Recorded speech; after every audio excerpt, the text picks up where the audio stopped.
Good morning, Oklahoma, and welcome to Cow-Calf Corner.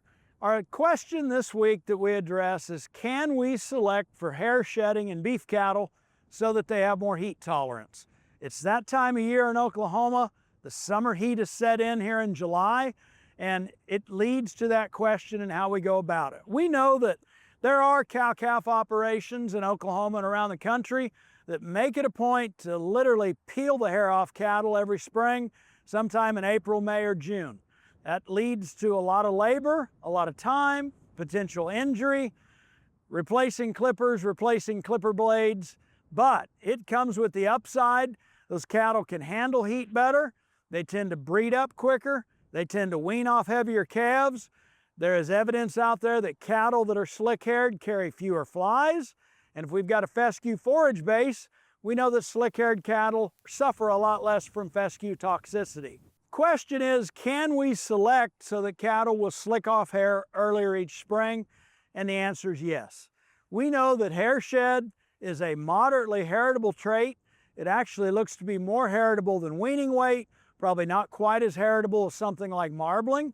We know that hair shed is very repeatable from year to year. The same cows that shed off that winter hair coat early one spring are going to be doing that again for us the next year. And we have got an actual system in place to collect phenotypes, which you can see on screen, that shows that a hair score of 1 means that a cow is completely shed off that winter hair coat. Typically, we would want to take hair shed scores about May. If we think about Oklahoma, kind of depends on what part of the country you're in when you get to spring warm up as to when your cows normally start to shed hair.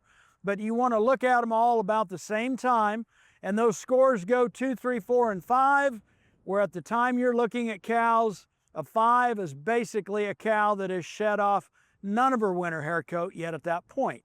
So the upside, the advantage to this, the cows that more readily shed off hair are going to end up being our more productive cows. We've got this standardized hair shed chart, standardized by the Beef Improvement Federation. We can take a look at that to collect those phenotypes. We can use these things as independent culling data.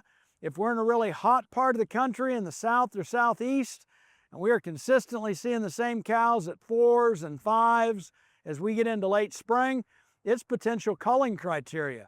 From a seed stock producer standpoint, we can collect these phenotypes, contact our breed registry, send those in within contemporary groups for the potential generation of an EPD on this.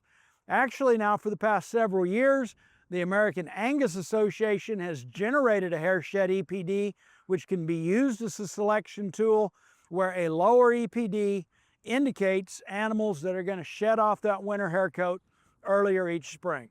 So the selection tools are in place. The phenotypes are collectible.